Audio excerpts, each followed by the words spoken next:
Welcome to the U.S. Fish and Wildlife Service's National Conservation Training Center in Shepherdstown, West Virginia. My name is Amanda Cucci, and I will be your host today. I would like to welcome you to our webinar series held in partnership with the U.S. Geological Survey's National Climate Adaptation Science Center. Today's webinar is titled Forest Management for Mitigating Drought Impacts. We are excited to have Dr. John Bradford from the U.S. Geological Survey with us today. I'm going to pass the mic over to Dr. Abby Lynch, a fish biologist at the National Climate Adaptation Science Center, who will introduce our speaker today. Take it away, Abby. Thank you. Hi, I am Abby Lynch. I'm a research fish biologist with the National Climate Adaptation Science Center, and it's my pleasure to introduce Dr. John Bradford, who is a research ecologist with the U.S. Geological Survey Southwest Biological Science Center. John studies the impact of global change on terrestrial ecosystems, focusing on the understanding of how changing climate conditions and land use practices influence terrestrial vegetation structure and composition. His interests tend towards large spatial and long temporal scales and integrate research results from manipulative and observational experiments with simulation modeling to develop applied insights at scales from plots to landscapes to regions. John's current research projects include quantifying past, current, and future patterns of drought and implications for sustainability of dryland plant communities. Welcome, John. Thanks, Abby. Thank you for hosting this. I really appreciate it. The work I'm going to talk about today is a part of a long-standing collaboration between a fairly large group of people, most of which are shown on here, but I do want to highlight a few folks that have been really an integral part of this for, I think it's over a decade now. We've been working on these same topics and some of these same long-term analyses. In particular, Brian Palak with the Forest Service in northern Minnesota, Sean Fravor, who's now at the University of Maine, and Tony D'Amato at the University of Vermont now. The four of us really started these ideas of using these long-term forest management experiments to provide some insight about the potential impact of climate change. So I'm here in the Southwest Biological Science Center with the USGS in Flagstaff, Arizona, and my work, including the stuff I'm going to talk about today, really focuses on trying to think about the challenge of climate change and the challenge of increasing drought and what that means for terrestrial ecosystems. And it's really apparent that the challenges represented by climate change are quite clear. We see a lot of increasing evidence for long-term directional changes in temperature, long-term increases in the ecoclimatic variability, and that has a lot of expected impacts on ecosystems. But the solutions are relatively rare, and they often kind of are these generalized ideas like, well, we should manage for change, recognize things are going to be different, and that's good. We should maybe develop strategies that hedge our bets so that no matter which direction things go, our systems will continue to function, and that's also nice. But they may not be really as useful as we'd like to get in terms of developing specific strategies. So a lot of my work really focuses on two things. One, trying to constrain the uncertainty about the trajectories that we expect, both with respect to what are the sort of conditions that are relevant to ecosystems and what directions are those going, and then also identifying as much as possible some specific strategies that may be useful for promoting sustained resistance and resilience. And it's really that last point that I'll talk mostly about today, which is thinking about specific strategies. And the key questions I want to think about both relate to the potential benefits of forest thinning for promoting resistance and resilience to future droughts and future weather extremes in general. So there's two questions here that I want to talk about. One is, how does forest thinning alter the vulnerability of tree growth to drought? This is going to be probably the lion's share of the talk. This is the big long-term experiment that the Climate Adaptation Science Centers were generous enough to fund in the past. This work really involves using some long-term forest management experiments, and I'll talk more about that in a minute. And the nice thing about these is it represents really broad climatic gradients, so we can kind of look for the consistency and generality of some of the ideas. The second one is a little more specific to our neck of the woods down here in the Southwest, and it's thinking about to what extent can thinning promote sustainability of forests in these dry areas. And particularly there, I'm going to look at both tree mortality and regeneration patterns, which there's a lot of expectations are going to be pretty heavily impacted. So let's start with the overall growth topic. This this work really has been utilizing and take advantage of some of these long-term, what they call growing stock level experiments. And these are really experiments that manipulate forest density, so the amount of basal area per unit ground area that exists on a site. And these were originally set up by the Forest Service, typically kind of all over the country in various places. They have treatments that might span from an unthinned control that's extremely dense down through less dense stands all the way down to quite low density forest stands. And a lot of them also have clear cuts as well. And these growing stock level experiments have been sort of one of the really well replicated long-term experiments that the Forest Service has set up. And they maintain these stands. Most of them were set up in the 50s or 60s, and they randomly assign treatments, which is really forward thinking for that time, and they replicated their treatments. So it's really this goldmine of potential insights. They were originally designed to evaluate growth and yield, so the sort of timber benefits of different thinning regimes, and that was certainly very useful at the time, but they also represent a real opportunity because they are a gradient in competitive intensity. So the higher density stands keep trees in environments that have a lot of competition for resources, including water during drought. And so that's useful for evaluating the potential influence of competition on the way that these systems respond to droughts and other events, and looking for interactions between density and drought events. The other, big picture thing to keep in mind is that these, with forests, the potential for thinning is one of the most obvious management strategies that we could adopt. So having a really good handle on where and when and how much thinning can be beneficial is an obvious thing that would be very useful to know. So in all these sites, I'm not going to talk a lot about our methodology, but we developed annual growth chronologies for these forest stands maintained at different densities using dendrochronology. We record a whole bunch of trees and cross-dated them and developed chronologies, and then related those interannual patterns in growth to fluctuating drought conditions, and then looked at the influence of density on that. So this work really started, as I said, probably more than a decade ago now, with just one site up in northern Minnesota, the Birch Lake Red Pine Plantation. As I said, we established measurement plots and cored all the trees in relatively large measurement plots, and we're able to develop chronologies that look like this, where you've got interannual variability in this is tree growth, this is per tree as shown in this particular plot, and it fluctuates through time. And then around here is where the experiment was originally set up, and you see growth tended to increased on a per tree basis the most in the low density stands because they have the least competition, and there was less growth in the high density stands. And so these interannual patterns provide a lot of ability to look at how this relates to drought. And we started out with a relatively simple analysis looking at a measure of resistance and measures of resilience. So resistance is the magnitude, the extent to which growth was maintained during a drought event. So higher values mean greater maintenance of growth during the drought. And resilience is the magnitude to which growth was recovered after the drought event. And for both of those metrics, I'm showing resistance on the left, resilience on the right, as a function of basal area retained. So this is density, low density on the left, and higher density on the right. And you can see in both cases, we found evidence that the higher the density, the lower the resistance and the lower the resilience. So this suggested there really was a pretty clear and demonstrable effect of density on the way that these stands respond to drought. We then expanded this to some other sites, including one in South Dakota and one down here in Arizona where I am. These are both red pine stands, and the nice thing about these is they both included control stands that were never treated, so you can see those lines along the very bottom there that did not change when the experiment was set up. We sort of replicated that same framework of looking at how these systems respond during known drought events, and we really focused in on when we knew these sites experienced a drought. So what I'm showing here is the Minnesota site across the top, South Dakota in the middle, Arizona across the bottom. In all cases, the x-axis is from low density on the left to high density on the right. In this case, we've standardized the densities using relative density.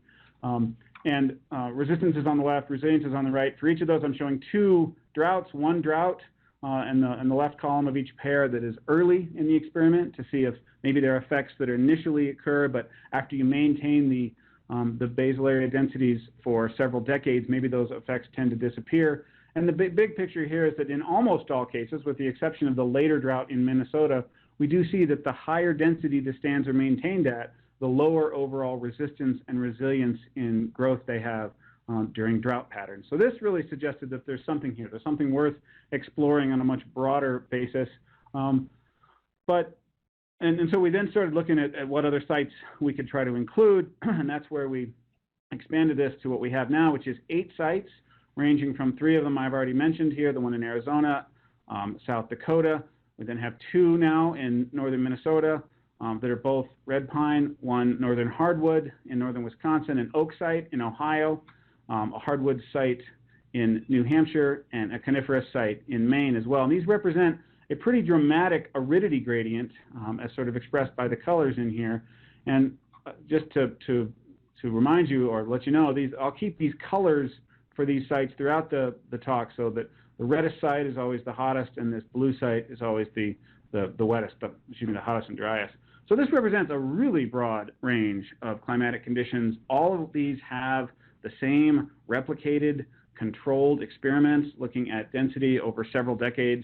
So it's a pretty rich data set. We were able to collect cores and characterize interannual tree growth at the stand level across this. We cored and cross-dated over 6,400 trees, a really tremendous effort. This took resources and support from a number of different sources, but the National Climate Adaptation Science Center was very helpful in providing the resources to really pull all this together and do some analysis about the kind of generality of patterns that we see, and see what we can learn about how density influences the way that these stands respond to drought, and that's what I'm going to talk about now. Just to let you know, one of the challenges in doing this was that these stands all have different growth levels. They have the ones in the hotter, drier places generally grow less than the ones in the wetter places. So we standardized all of our metrics. We standardized drought by using the self-corrected Palmer Drought Severity Index. We standardized density by putting all these on a relative density basis. And we standardized growth by detrending and standardizing each one, so that a good growth year means the same thing in all sites, and an unusually dry year also means the same thing, at least as much as we could across all sites. So this developed a pretty large data set, and we've done a fair number of things with it. But what I'm going to talk today about are attempts to sort of define and evaluate the responses for 3 specific metrics. The first is what we call the forest growth response to drought. So this is just quantified as the slope of growth as a function of drought. So how much does growth decline as conditions get drier? And I'll talk about these again as I go through them. And then the second thing we wanted to explore was the explanatory power of drought versus density. So this is the R-squared, or the proportion of variation in growth that can be accounted for by drought versus the proportion that can be accounted for by stand density. And then the third thing we wanted to look at was the density impacts on growth response. So this is the difference in the slope versus the slope of growth versus drought between a high and a low density stand. So how much does density itself alter the way that the forest responds to drought? And so this all sort of hopefully describes a little bit about how we quantify these. We didn't want to just have general ideas. We wanted to actually develop things we could quantify across these broad gradients. So I'm going to walk you through each of these, show you a little bit about what we expected and what we found in terms of broad patterns in these responses. So the first one is forest growth response to drought. Again, this is just the slope of how forest growth, shown on the y-axis here, relates to drought. So generally, you would expect growth to decline during drought periods. And our hypothesis would be that it would decline more in a dry site or in a particularly dry period at each site, because for each site, we broke the long-term, several-decade chronologies down into 20-year periods and looked at how these responses varied through time as well. And we expected to be less responsive in either humid sites or low drought severity periods. So you'd have a greater negative slope when things are dry or in dry places. And so I'll start, our hypothesis is greater response in dry places and during dry times. So first, we'll look at the broad spatial patterns in average response average growth response to drought. And we find that growth does decline as a function of drought in almost all the places. There's a couple of the sites in the intermediate levels that really didn't display very consistent patterns, but most of the sites had clear negative relationships, which is what you'd expect. But there's really no evidence that those negative relationships are any steeper in the dry sites. And this was a bit of a surprise. We thought that certainly the Arizona site would have a greater decrease in its growth during dry conditions than some sites in the Northeast. So this was certainly a surprise. This suggests that really drought has a pretty substantial influence on growth in all of these sites. That was our first surprise in looking at these data. We also looked, as I said, at how the growth response to drought varies through time at each of these sites. So what I'm showing here, each of these panels is one of the experimental forests from arid sites in Arizona here, moving to more intermediate conditions, and then down in the lower right to the wettest sites. And so what we're looking at here is how the forest growth response varied during the average drought severity during 20-year periods. So when a site was in especially dry conditions, that's on the right. When it was in unusually wet conditions for that site, it's on the left. And again, we would expect relationships have greater negative slopes when things are especially dry. We did observe that in some of the sites, which include these two driest sites, but we also observed exactly the opposite at some of the other sites, including the Cutfoot Experimental Forest, the Northern Wisconsin Hardwood Forest, and the New Hampshire Bartlett Experimental Forest, where we actually see the opposite. And growth was most responsive, the largest negative slope, when those sites have relatively wet conditions. And this is something that was also a little bit of a surprise and some nice differences across these sites. All right, so the second metric that we wanted to look at was to try to understand the explanatory power of drought versus density. Again, this is the proportion of variation in growth that's explained by either drought or density. This one's a little bit harder to convey in a nice little diagram, but it's kind of shown here. This is forest growth, again, as a function of drought. And the way that this sort of could be conveyed is that in a relatively humid site or a low severity drought period, you might have high density and low density stands both declining, but perhaps there's a larger difference between high density and low density. So your density impact is greater and your drought impact is overall less, whereas your arid site might look more like this, which would have a higher R squared for your for drought than density. So that was the hypothesis we expected. We expected greater explanatory power for drought when conditions are dry or in dry places. So we'll look at the broad patterns across in terms of average influence of drought. This shows mean explanatory power over the whole several decades of the study, again, as a function of aridity from wet sites to dry sites. We do see that the circles are the explanatory power of drought, and the X's are the explanatory power of density. We do see a significant increase in the explanatory power of drought as you move from wet places to dry places, so a higher proportion of the variation in growth is accounted for by drought, kind of what you'd expect. We do see some of the sites on the wetter side that have a large influence of density, but wasn't actually a significant relationship across this gradient. So, some evidence for what we expected, but not completely what we expected. When we look at the interannual patterns in the explanatory power of, and in this case, I'm just showing drought. So this is, again, the sites from relatively dry to relatively wet. And we would expect increases in the drought influence under dry conditions. And we only saw that in the two driest places. The rest of them showed no relationship, and one site actually showed the opposite as you get toward the wettest site. So certainly there's some difference in the way that these systems respond to fluctuating conditions. The dry sites behave as you might expect, but the wet sites appear to be doing some other things. All right, the last metric that we looked at, and is perhaps the most relevant one, is the density impact on growth response. So this is the difference in the slope of growth versus drought between high and low densities. And the way this could be sort of conceptualized, again, we have forest growth here as a function of drought. In a humid site, you might have high and low density stands both declining, but the high density stand would presumably decline more. The low density stand would decline less. Also true in the arid site, but the difference between high and low density we expected to be lower in humid sites and higher in the arid sites where drought is presumably more influential. So that was our basic hypothesis that we were working with. We expected greater density impacts in the dry places and during the dry times. Looking at the mean density impacts through time over the whole experiment, we do see some of the values that we would expect, where you have a positive relationship between density and the slope. So values above 0 here just mean that when you have higher density, you have a larger slope, which means you have the expectations for decline. So that was mostly what we expected, but there was no pattern across these stands, which was a little bit surprising. We certainly thought that the that the density would have a bigger influence in moderating those effects in the dry sites, and we didn't really see that. So that was a little bit of a surprise. When we look at the same patterns through time, again from the arid sites to the more humid sites, only in a few of the sites did we see anything that kind of supported our expectation. In a lot of places we didn't, but certainly in the driest sites it suggests that when conditions are unusually dry, that density impacts are the largest, and so you have the largest difference between growth in high versus low density stands. So this is a lot of results that I've just sort of dumped upon you, and they're a little bit complicated. I'll try to simplify them a little bit in a way that's maybe a little easier to understand.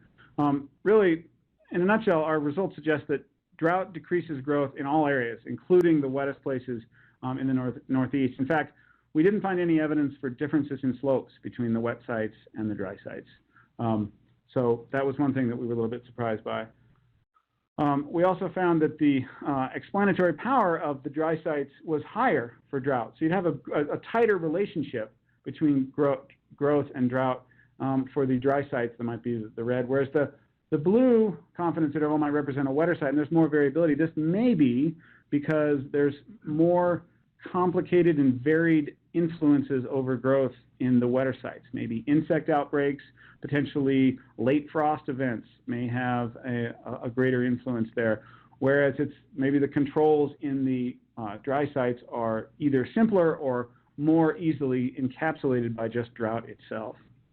So, but probably the most, I think, interesting thing that we did find is some evidence for this interaction in the way that systems respond to drought, such that low density stands tend to have less growth declines during drought, which is what we expected, but during drought than high density stands, excuse me, which is what we expected, but we didn't expect it to be as consistent across sites. We found this effect essentially everywhere, and the magnitude of the difference in slopes was really no greater in the dry sites than the wet sites, which surprised us quite a bit. And it's this interaction that I think maybe is the most compelling result from all this work, that this interaction really represents the fact that density manipulation can alter the way that systems fundamentally respond to drought conditions. And we also dug into that a little bit more and looked at the relative influence of drought versus density and the prevalence of having a significant interaction through time at all the sites. What I'm showing here is all 8 sites, from the driest site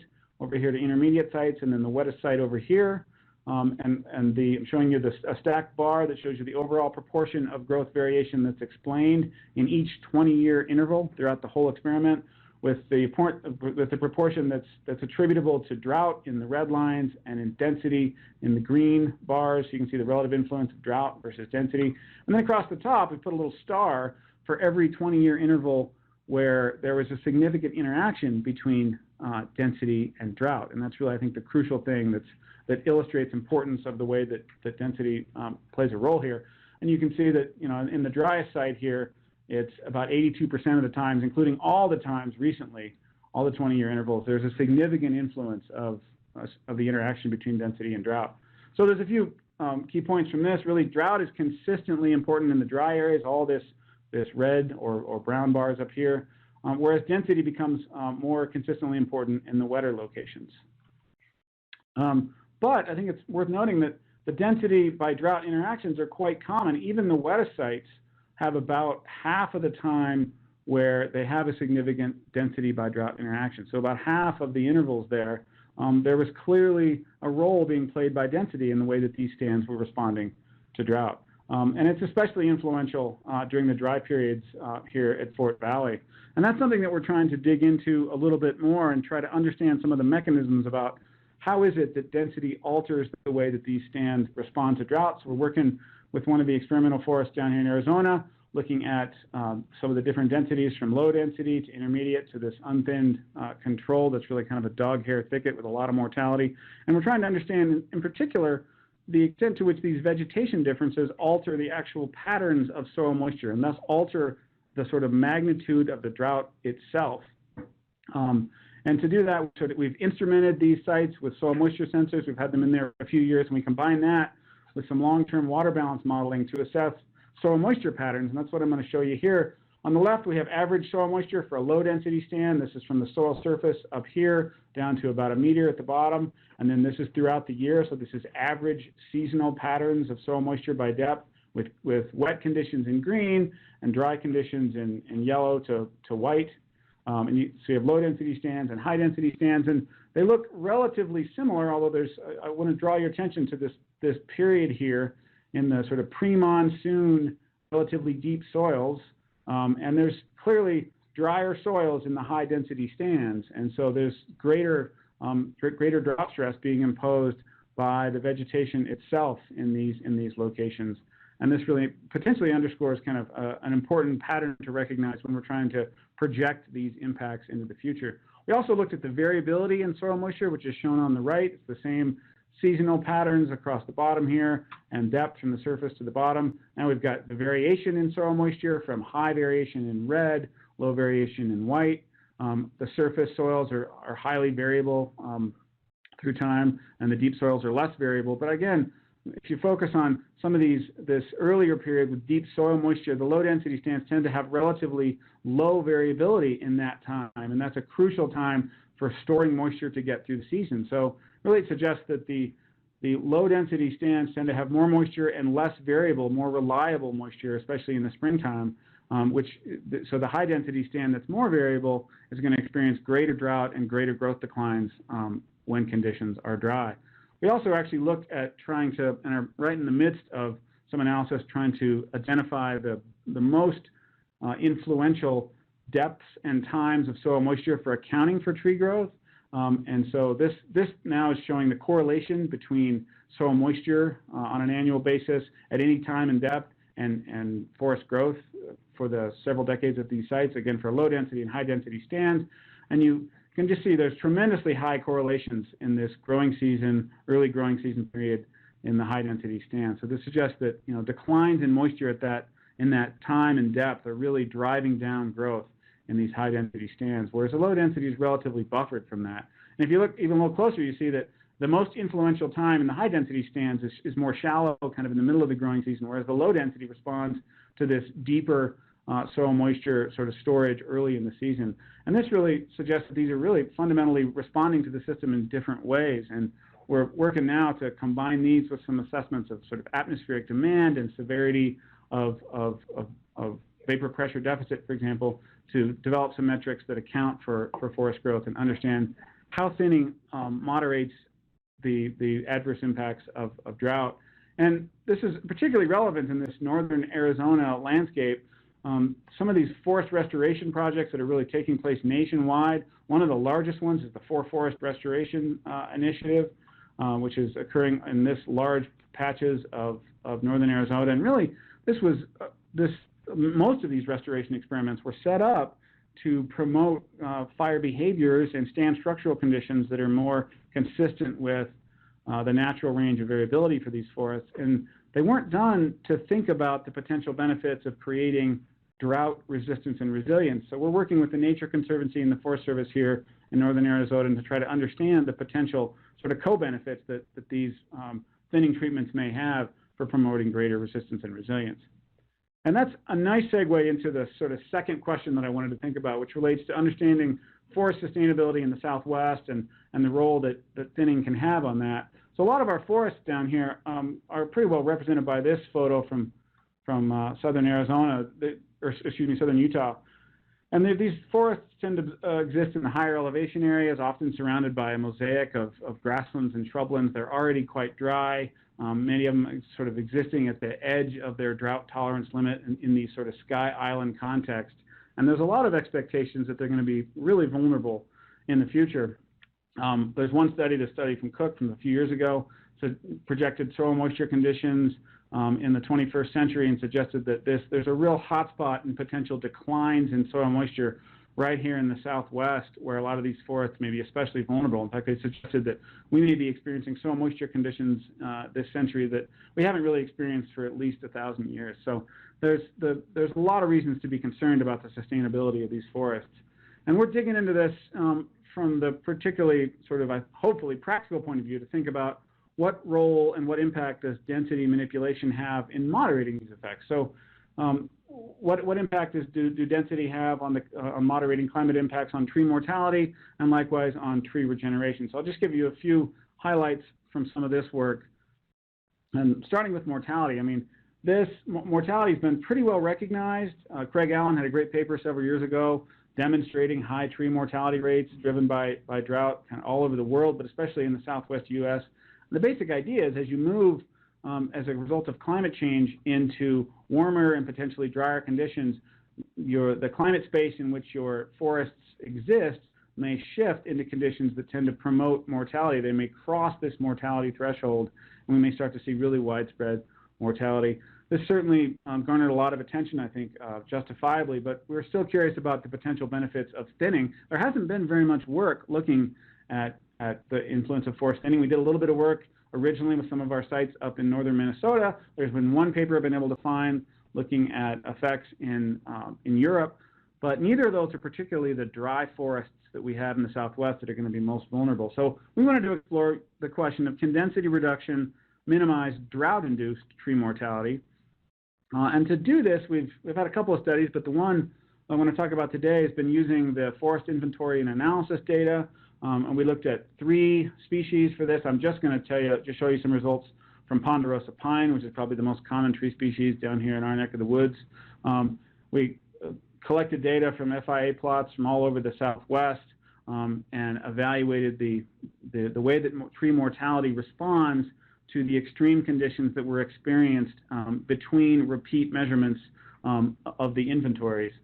And so this is a little bit of a complicated, maybe it's a lot of a complicated figure, but I'll walk you through the implications here. What we're showing, just ignore these lines here and focus on the color of the dots. Each dot is an FIA plot for ponderosa pine in the region. The colors relate to the estimated mortality rate from low mortality in green to high mortality in red. And they're shown in the climate space that relates to the maximum annual temperature that was observed between the measurements, so the interval maximum annual temperature, so how extreme was temperature, and likewise the interval minimum spring precipitation, so how dry was the driest spring between the times that these plots were measured.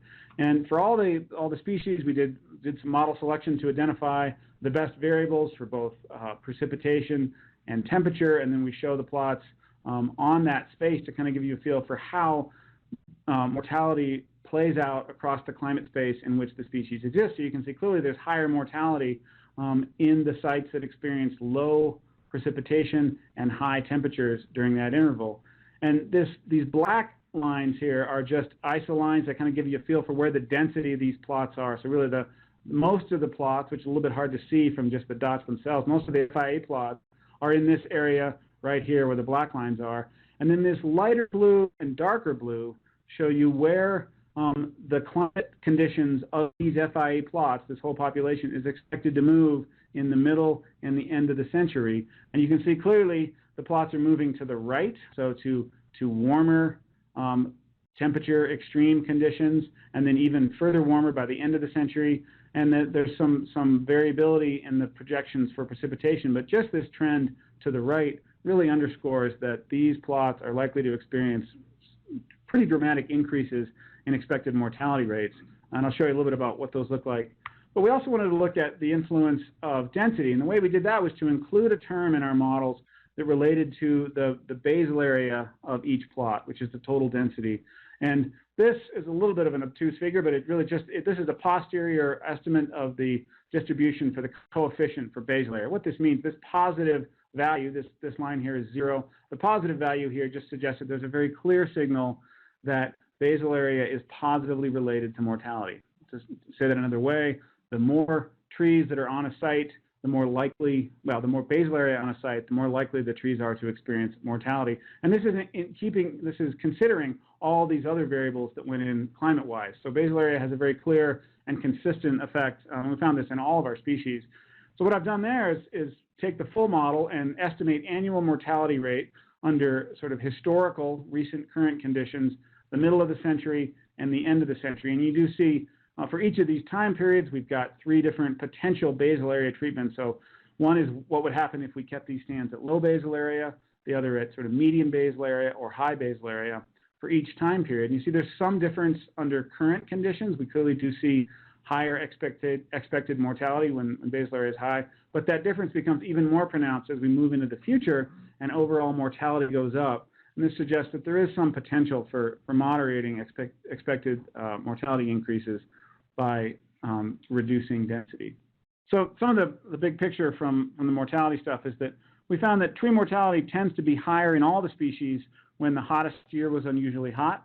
And this is consistent with a lot of studies suggesting that the heat stress combined with drought is really influential. We also found that the winter and spring precipitation was very important, so it tended to be higher when winter and springs were very dry. Summer, actual monsoon precipitation in the region was not particularly influential, and mortality tended to be higher when stand density was high. So thinking about the future, this suggests that climate change is likely to increase mortality, and a lot of other folks have found similar results.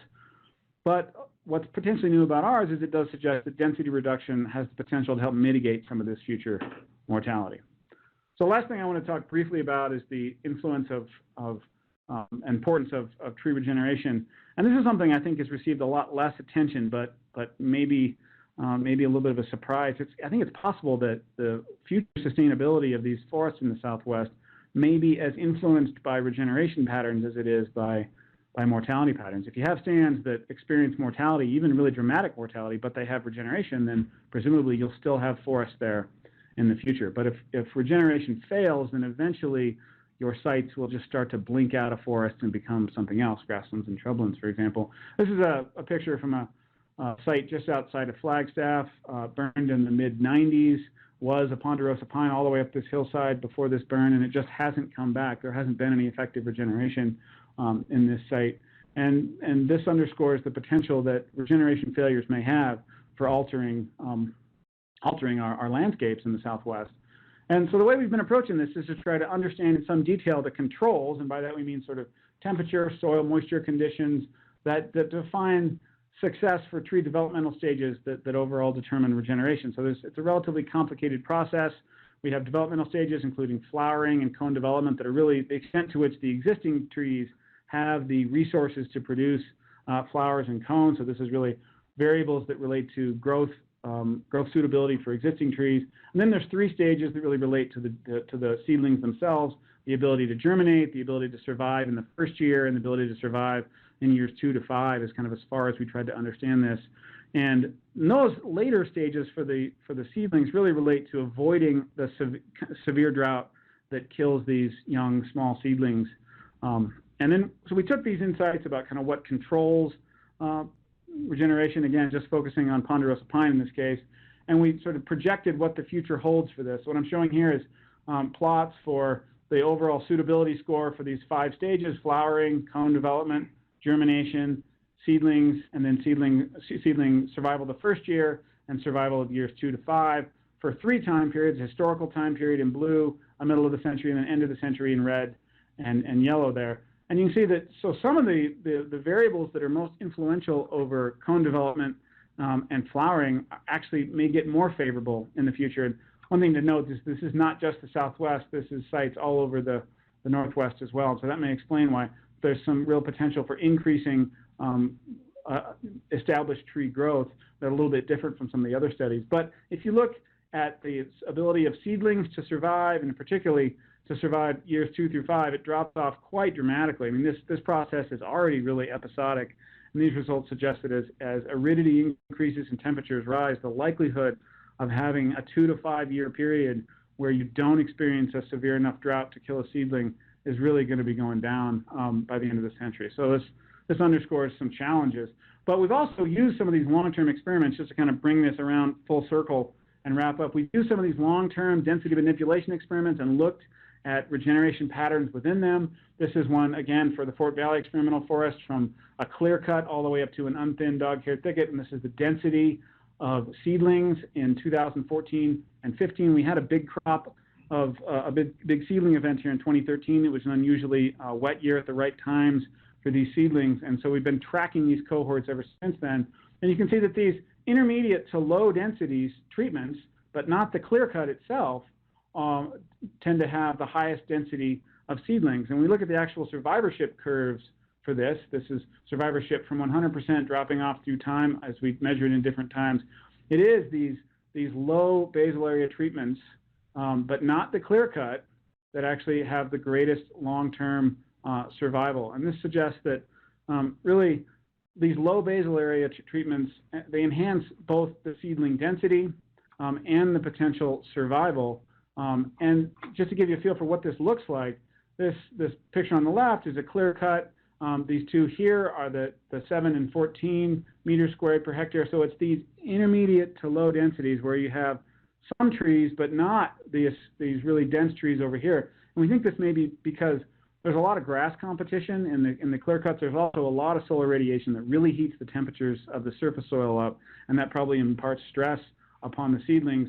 There's some shade in these intermediate treatments, but there's also some access to mineral soil, and these seedlings really need to get access to mineral soil to develop their root systems. So these high treatments, in addition to being relatively dry, they tend to have a large, thick litter layer that prevents the seedlings from accessing soil, the mineral soil that they need.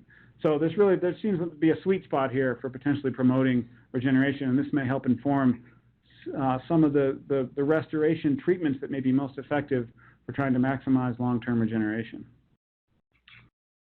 Okay, I'm just going to wrap up with a few take-home messages, and then I think we've left some time for questions. So first, from our growth studies, we found a few consistent patterns that appear to hold true across these really broad climatic gradients. One, drought decreases forest growth. It does it everywhere. It actually didn't decrease it any more in the dry places than it did in the wet places. That was a big surprise. And then reducing density also mitigates those growth declines. And again, this happened just with a magnitude just as dramatic in the wet places as the dry places. So this suggests that even in the relatively mesic and humid forest, there may be some benefits to managing at lower densities in terms of imparting drought resistance and resilience. In the dry forests, we see pretty clearly that the benefits of density reduction are most pronounced during dry periods, and this is useful because it's going to be these episodic extreme droughts that are likely to impart mortality, and so these density reduction treatments may be especially useful for helping mitigate some of those adverse effects. Some of our ongoing work and some of the directions I'm really hoping to go relate to the idea that the stand density alters the severity of the drought by actually influencing the soil moisture conditions themselves.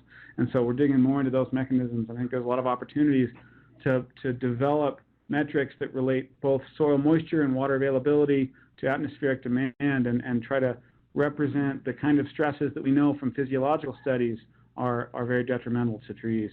In the Southwest in particular, climate change is likely to increase both mortality and it's likely to decrease regeneration. But managing for lower forest density has the potential to decrease both the mortality and promote greater regeneration during the favorable times when that happens. And we're also actively pursuing some projects where we're trying to build empirically driven and sensitive population models that represent the influence of fluctuations in climate change on the population dynamics of these forests. So we're trying to represent both mortality and regeneration and growth and get the big picture of where these forests are going and include density as one of the terms in those models because that really provides some insight into the relative benefit of trying to maintain high or low density stands. So with that, I will stop and take any questions. Joshua Freeman was wondering, were there increases in all stands treated in average soil moistures? So the only site that we have looked at soil moisture is the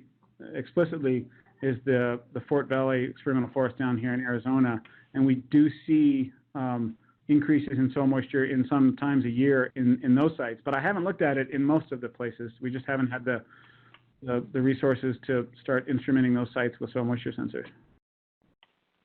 Joel had a question. What are the relative magnitudes of BA reduction required to achieve mortality reduction? Would we have to reduce BA by 50% or reduce mortality by 15%? Yeah, so the best thing I could suggest is to look at that paper where I presented those results, and we do show and estimate, provide quantitative estimates of mortality rates under reduced density. And I think the reduced density that we had, and we report what those values are in basal area for the different species. I don't recall them off the top of my head, But they're in that paper, that Bradford and Bell 2017 paper, and I could communicate with him if he wants to send me an email.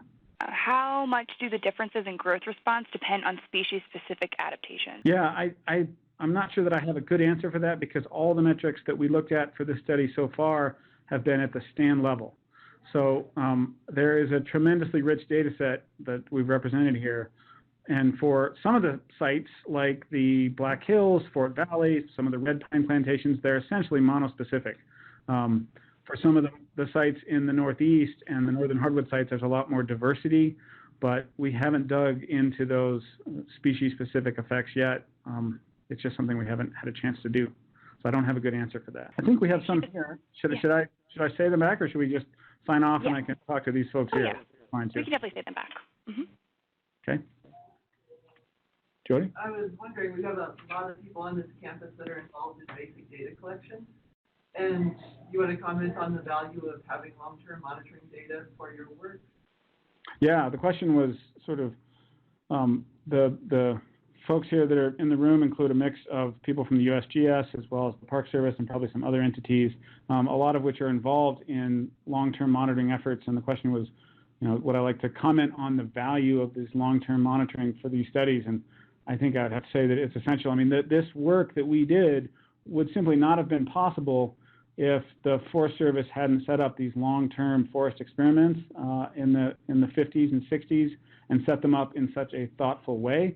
Some of the stuff I showed about mortality would also not have been possible if we didn't have the forest inventory and analysis data that are maintained. And so, from my point of view, those data sets are essential. And I'm really grateful to the Forest Service Experimental Forest and all those scientists more than half a century ago now who set those experiments up and allowed us to have 60 and in some cases 70 years of annual measures of growth under different competitive environments. I mean, it's really cool. Yeah, we have one more question here.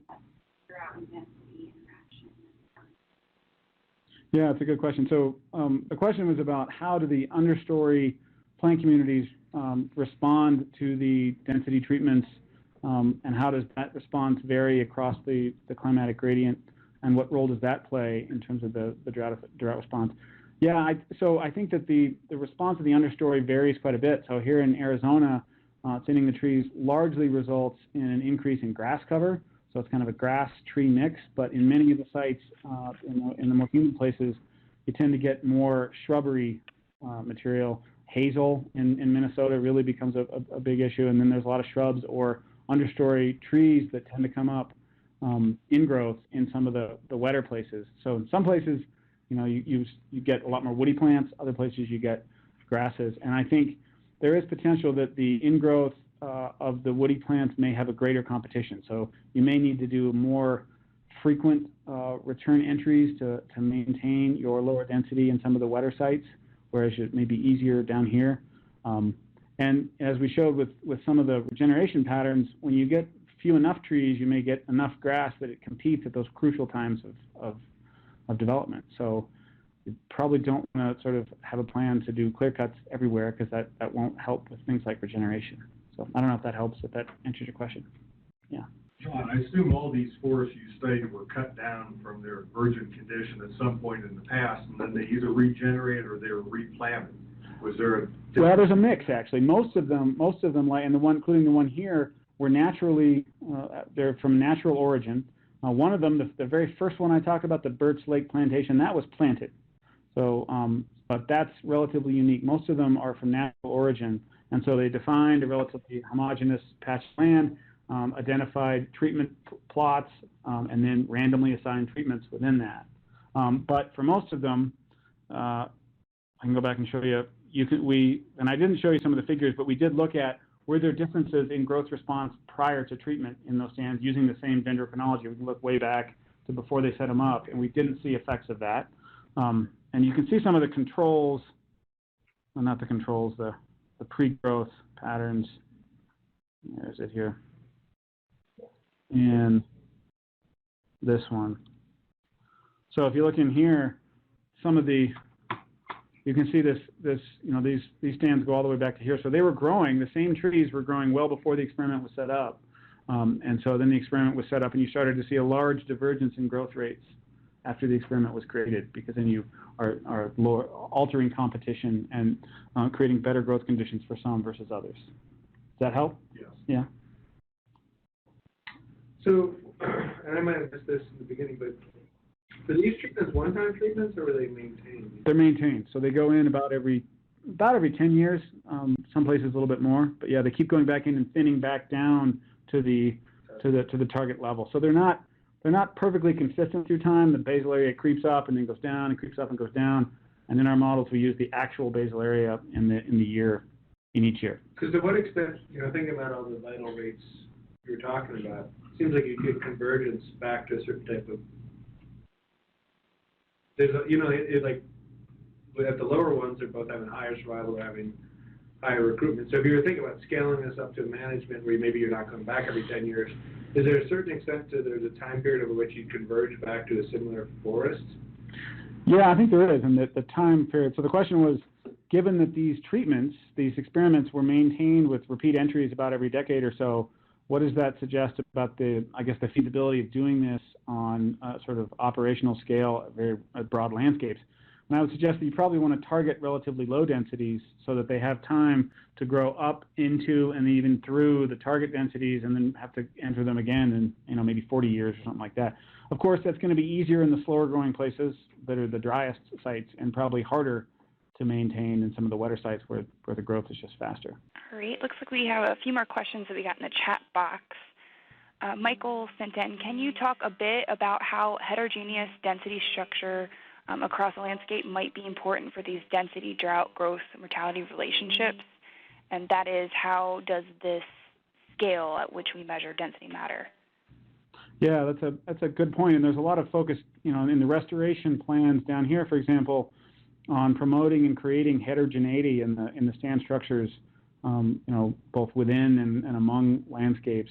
And I think it is pretty important. I'm not as certain about the sort of influence of that heterogeneity on the sites in the wetter locations, but down here at least you want to have variation, because that'll create a lot of microsites that might be able to capitalize on opportunities for regeneration or differentiation and growth. It's essentially one of those potential bed hedging strategies where you have trees within your population growing in as different conditions as you can create. So I think it's pretty important to include that. I wouldn't advocate for a sort of homogeneous treatment to one level, but I think that the evidence is pretty clear that reducing density and creating some of the sort of patchy, clumpy treatments that are common here will be pretty beneficial. Hopefully that's addressing the question. Another question was, did you find that the tree stand age has an effect on growth response? We have seen that the younger trees have greater transpiration demand. Would those be more susceptible? Yeah, that's a great question. And actually, in the very first study where we looked at the study from which I've drawn this figure right here, if you're still looking, what I'm not showing in that is we looked at 3 droughts in this original Birch Lake plantation. One drought before the treatment were initiated, and that showed no effect, which is good. So that before we put the treatments in, they were all the same. This is the drought that was relatively early in the treatments, shortly after they had started being treated, and it showed this clear effect. And then we looked at a later drought at this site, and we didn't see an effect of density, so there was no relationship. So this particular site for this one effect showed what the question was suggesting, where there's the greatest influence of mitigating drought effects in the younger trees, or at least in the trees that were earlier treatment. So then that's part of why in this study we looked at an early drought and then a late drought for each combination, but we didn't see any more evidence of that decrease in the effect in older stands or in stands that had been treated for longer periods of time. So that's why I didn't dwell on it anymore. We didn't see that effect. We didn't see the effect decline with age. And then when we look all the way down to this figure, where we look at sort of the proportion of growth variation that's explained by drought and density, I don't really see any evidence in here that it's declining over time in terms of density or drought influences. It's a little bit hard to disentangle the trajectories we've also been experiencing in climate conditions. I mean, climates have been warming, and so that may be playing a role as well. But I guess the short answer is we saw some age or at least time-related effects in the very first site we looked at, but we didn't see those anymore after we kept looking. So it's something on our mind, but we haven't seen a lot more evidence for it. Great, and it looks like we got one more question from Joel. Do you have any comments on the importance of the spatial arrangement of trees for a given stand density? I wonder about the effects of forest geometric arrangement on soil microclimate, such as shading, as well as root competition by differentially spaced trees. Yeah, it's a good question, and you know, most of these treatments are imposed in a way that has relatively uniform spacing. So I don't have any specific results that I can point to from any of these analyses that suggest that maintaining heterogeneity would be better. But I certainly would be inclined to be biased that direction, to be honest, that promoting heterogeneity in your arrangement of trees will be beneficial. And that is, as I mentioned earlier, one of the explicit parts of the treatments for restoration in the dry forest down here. I think that might be all of our questions. On behalf of the U.S. Fish and Wildlife Service and the U.S. Geological Survey's National Climate Adaptation Science Center, I wanted to say thank you to Dr. Bradford for taking the time out of your busy schedule to be with us today. Thank you as well to all of our attendees who were here on the webinar today.